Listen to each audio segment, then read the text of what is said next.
भरतवन जंगल में सारे पक्षी डरे हुए हैं क्योंकि जंगल में बहुत बड़ा तूफान आने वाला है।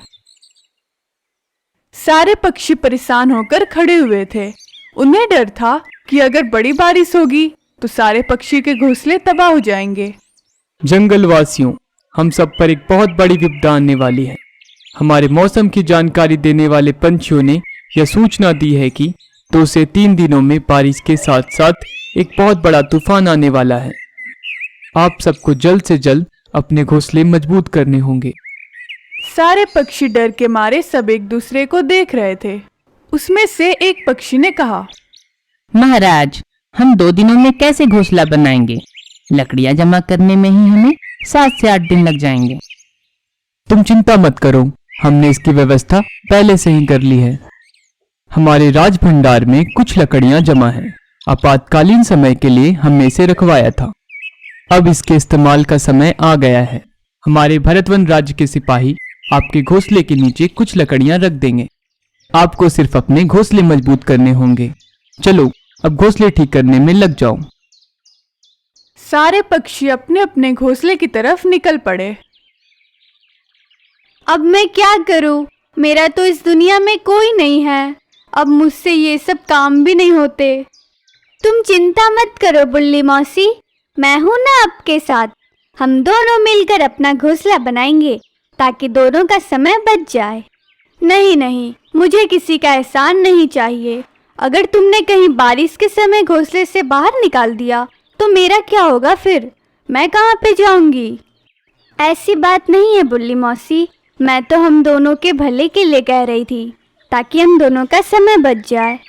रहने दो, मैं देख लूंगी। ठीक है, जैसी आपकी मर्जी। सब सिपाही पक्षी की राह देख रहे थे। सबको घोंसला जो बनाना था। थोड़ी देर बाद सिपाही पक्षी लकड़ियां लेकर आ गए। उन्होंने हर एक पेड़ के नीचे लकड़ियां डाल दी।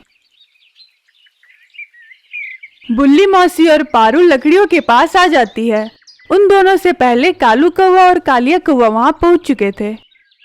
आ गए दोनों। काम के समय तो गायब रहेंगे और जब प्रसाद बट रहा हो तो दोनों पहले से ही हाजिर रहते हैं। मतलब भी कहीं के। अरे बुल्ली मौसी, इन लकड़ियों पे सिर्फ तुम्हारा नाम नहीं लिखा है, इन पर हमारा भी अधिकार है। हाँ हाँ, मुझे मत सिखाओ क्या अधिकार है और क्या नहीं। मैं तुम जैसे को बहुत अच्छी तरह से जानती हूँ। ये सिर्फ 3 घोंसले बनाने जितनी ही लकड़ियाँ है और इनमें से मैं मेरा हिस्सा नहीं देने वाली। तुम तीनों में से किसी एक को दूसरी लकड़ियों का इंतजाम करना पड़ेगा। बुल्ली मौसी, ये समय झगड़ा करने का नहीं है। ऐसे समय में हमें समझौते से काम लेना पड़ेगा। मैं नहीं करने वाली समझौता। समझौता करना है तो आपस में करो। कालू सही कह रहा है मौसी, हमारे पास बहुत कम समय है। बारिश का तूफान कभी भी आ सकता है। हम चारों में से किसी 2 को एक घोंसले में रहना होगा। ऐसा करो, कालू और कालिया मिलकर एक घोंसला बना सकते हैं। दोनों की जोड़ी अच्छी बनेगी। अरे नहीं नहीं, ये कालू तो बहुत आलसी और कामचोर है। इसकी और मेरी नहीं बनेगी। कालू भैया, अब हमारे पास कोई दूसरा उपाय नहीं है। अगर आपको कोई परेशानी नहीं है तो हम अपना घोंसला साथ में बना लेते हैं। मुझे कोई परेशानी नहीं है पारुल। तो चलो फिर हम अपना घोंसला बनाने की जगह ढूंढ कर आते हैं। हाँ हाँ, जाओ जाओ। वैसे भी मुझ जैसी अबला चिड़िया की कौन मदद करने वाला है। आप भी हमारे साथ चलिए, हम सब मिलकर अच्छी जगह ढूंढते हैं। मैं भी किसी से कम नहीं हूँ। मैं तुम तीनों से बहुत अच्छा घोंसला बना सकता हूँ। कालिया कहते हैं मुझे। चलो पारुल, हम अपना काम करते हैं। सब घोंसले की जगह ढूंढने लगे। कालू भैया, आप बताइए घोंसला कहाँ बनाना चाहिए? अरे उससे क्या पूछ रही हो, मैं बताती हूँ। वैसे भी तुम दोनों से ज्यादा अक्लमंद मैं हूँ। घोंसला ऐसी जगह पर बनाना होगा जहाँ पर लकड़ियाँ लाने में परेशानी ना हो। नहीं पारुल, घोंसला ऐसी जगह पे बनाना होगा जहाँ पे बाढ़ का पानी ना पहुँच पाए। आपने ठीक कहा कालू भैया, हम ऊंची जगह पर ही अपना घोंसला बनाएंगे। हाँ हाँ, तुम्हें तो इसकी बात ही ठीक लगेगी। तुम्हारे घोंसले का पार्टनर जो है। मैं तो चली अपना घोंसला बनाने। ऐसा कहकर बुल्ली मौसी लकड़ियां लाने के लिए निकल पड़ती है। पारुल, तुम घोंसला बनाने में माहिर हो, तुम घोंसला बनाओ, मैं तुम्हें लकड़ियां लाकर दूंगा। हाँ कालू भैया, इससे हमारा काम भी आसान होगा। अब क्या था, सब कुछ तो तय हो चुका था। कालू लकड़ियां उठाकर लाता और पारुल घोंसला बनाने लगती। इधर कालिया कौवा हल्की लकड़ी लाकर अपनी डाली पर रख रहा था। मैं चुपके से जाकर कुछ लकड़ियां उठाकर ले आती हूँ। इधर कालिया जमीन से लकड़ियां उठाकर पेड़ की डाली पर रख देता और इधर बुल्ली मौसी उस रखे हुए लकड़ियों को उठाकर अपनी डाली पर रखती। अरे, ये क्या हो रहा है? मैं बहुत देर से लकड़ियां इकट्ठा कर रहा हूँ, पर ये लकड़ियां तो जमा ही नहीं हो रही। चलो, मुझे लगता है इन लकड़ियों से मेरा घोंसला बन जाएगा। ऊपर कालू और पारुल की मेहनत से उन दोनों का घोंसला बनकर तैयार हो गया। उन दोनों का घोंसला बनकर तैयार हो चुका है। यह देखकर बुल्ली मौसी बहुत जलने लगी। ओई माँ, मर गई रे। पारुल और कालू दोनों बुल्ली मौसी के पास आ जाते हैं। क्या हुआ मौसी? लगता है ज्यादा वजन उठाने से मेरे पैर में मोच आ गई है। अब मैं घोंसला कैसे बना पाऊंगी? आप रहने दीजिए बुल्ली मौसी, हम है ना, हम आपको घोंसला बनाने में मदद करते हैं। मुझे लगता है आपको मेरे घोंसले के बगल में घोंसला बनाना चाहिए। मुझे लगता है मैं ज्यादा ऊपर उड़ नहीं पाऊंगी, तुम यहीं पे घोंसला बना दो। ठीक है मौसी।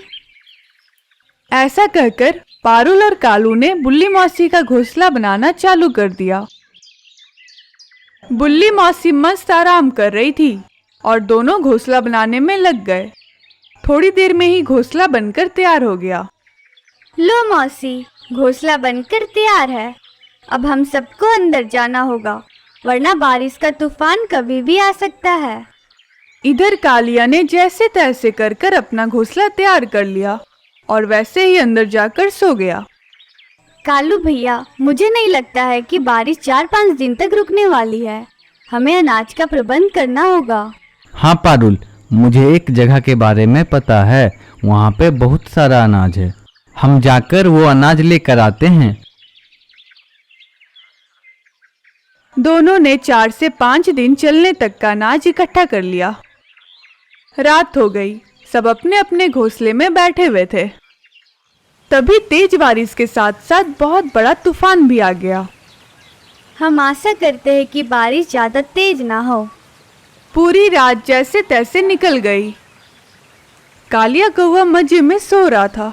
तभी उसके पैरों में कुछ महसूस होने लगा। अरे, ये क्या हो रहा है? मेरे पैर इतने ठंडे क्यों हो गए हैं? कालिया नीचे नजर घुमाता है तो बारिश का पानी पूरे घोंसले में फैल चुका था। कालिया उस डाली से उठकर ऊपर वाली डाली में जाकर बैठ जाता है। मुझे लगता है पानी इससे ऊपर नहीं आएगा। थोड़ी देर बाद पानी उसके पैरों तक आ ही जाता है। जैसे ही पानी बढ़ने लगता है, उसकी नींद फिर से खुल जाती है। पानी बहुत ऊपर तक आ गया। मैं एक काम करता हूँ, घोंसले के ऊपर जाकर बैठता हूँ। कालिया घोंसले से निकलकर बाहर आ ही रहा था, तभी उसका घोंसला बाढ़ के पानी में बह जाता है। वो बुल्ली मौसी के घोंसले के पास आ जाता है। बुल्ली मौसी, दरवाजा खोलो, मेरा घर पानी में डूब गया और मैं बाहर बारिश में भीग रहा हूँ। अरे ओ बुल्ली मौसी, खोलिए ना दरवाजा।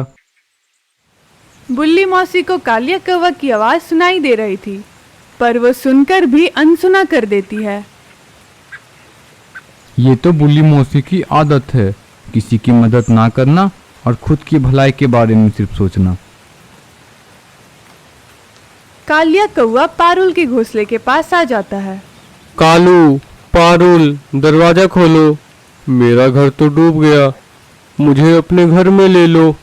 अरे कालू, पारुल, खोलो जल्द से दरवाजा, नहीं तो मैं मर जाऊंगा। पारुल चिड़िया घोंसले का दरवाजा खोल देती है। दोनों उसे देखकर चौंक जाते हैं। हमने तुम्हें पहले ही बताया था, बारिश बहुत तेज होने वाली है। चलो अब जल्दी से अंदर आ जाओ। तीनों खिड़की से बाहर का नजारा देख रहे थे। तभी अचानक बुल्ली मौसी की चिल्लाने की आवाज आती है। अरे मुझे बचाओ कोई! अरे पारुल, कालू, कहाँ गए सबके सब? अरे कालू भैया, लगता है बुल्ली मौसी किसी मुसीबत में है। हमें उन्हें बचाना होगा। उसके साथ ऐसा ही होना चाहिए। ऐसी बात नहीं है, वो हमारी दोस्त है और हमें किसी मुसीबत में फंसे पंछी की मदद करनी चाहिए, चाहे वो हमारा दुश्मन ही क्यों ना हो। अगर तुम्हें मदद करनी है तो तुम दोनों ही चले जाओ, मैं नहीं आने वाला। कालू और पारुल घोंसले से बाहर चले जाते हैं। दोनों ने बाहर आकर देखा तो बुल्ली मौसी पानी में बह रही थी। तभी कालू पेड़ की डाली की सहायता से बुल्ली मौसी को पानी से बाहर निकालता है। चलो हम घोंसले के अंदर चलते हैं। जैसे ही तीनों घोंसले में जाने वाले थे, पारुल का घोंसला कालिया कौवा के साथ ही पानी में डूब जाता है। कालिया कौवा पानी में डूबने लगता है। कालू भैया, ये क्या हो गया? हमें कालिया कौवे को भी बचाना होगा। नहीं नहीं, मैं उसे नहीं बचाऊंगा। तुमने देखा नहीं वो कैसे बुल्ली मौसी को बचाने के लिए इनकार कर रहा था। कालू भैया, अभी अभी तो आप कह रहे थे मुसीबत में फंसे पंछी की मदद करनी चाहिए, चाहे वो हमारा दुश्मन ही क्यों ना हो। ठीक है बाबा, बचाता हूँ। अरे मर गया रे, बचाओ। अरे देख क्या रहे हो सबके सब, कोई तो बचाओ मुझे। अगर मैं तुम्हारे साथ आ जाता तो ये मुसीबत नहीं आती। कालू उसे पानी से बाहर निकालता है और उसे ऊपर से डाली पर छोड़ देता है। अब आगे क्या होगा? तीनों के घोंसले तो बाढ़ में डूब गए। क्या जंगल के सारे पक्षी बच जाएंगे? क्या बारिश थम जाएगी? जानना है तो हमें कमेंट्स में ज़रूर बताना।